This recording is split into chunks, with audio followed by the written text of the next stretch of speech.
Ok, presten atención, señores. Resulta que está saliendo todo a la luz. Lo que esta mujer está diciendo, que Dubái realmente, supuestamente, quiere reconstruir Haití, y hay personas que lo están impidiendo y están en República Dominicana, empresarios que están en República Dominicana, políticos que están en República Dominicana. Podemos ver de que todo está saliendo realmente a la luz.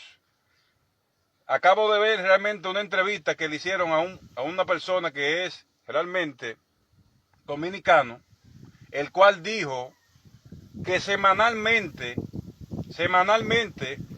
a las bandas le pagan $100,000 semanalmente.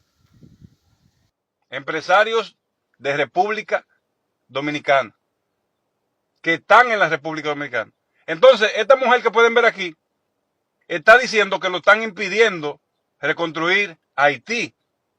Y va de acorde con esa noticia, ya que podemos ver de que si se le está pagando $100,000 supuestamente semanal a la banda y al hombre que se llama Barbecue, significa que esas personas se encuentran agarrando lo que se llama beneficio de Haití. Ellos realmente quieren mantener a Haití y mantener a República Dominicana de la forma, y lo van a poner más peor si no se le busca lo que se llama una solución entre Haití y República Dominicana. Ella dice que hay personas que lo impiden, y claro lo van a impedir. Lo están impidiendo porque están agarrando demasiado dinero, y si lo arreglan no van a poder agarrar dinero.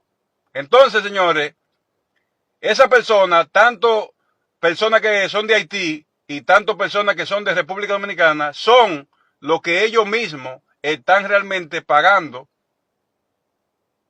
que Haití y República Dominicana se mantenga de esa misma manera que está, y se va a seguir poniendo peor.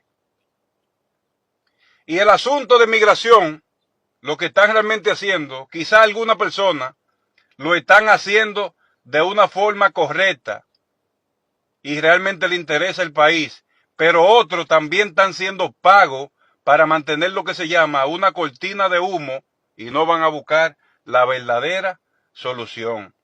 Este problema hay que atacarlo en la cabeza, y la cabeza es los políticos y los empresarios, tanto de República Dominicana como en Haití. Esos son los que realmente quieren desbaratar no solamente a Haití, también a República Dominicana. Váyanse al tronco, no estén hablando con las ramas. Vamos a matar la cabeza de la culebra, pero vamos a atacar los verdaderos responsables que está pasando y están haciendo en República Dominicana y en Haití. Vamos a atacar la cabeza de la culebra, porque si lo que estamos atacando es el cuerpo, y personas quizás inocentes, personas que quizás no tienen que saber realmente nada sobre eso, esto va más adentro. Comparte este video, pero señores, lo que esta mujer le está hablando, hay que darle mente, porque parece que hay un problema que no permite que se arregle el problema que hay en Haití. Ya tú sabes.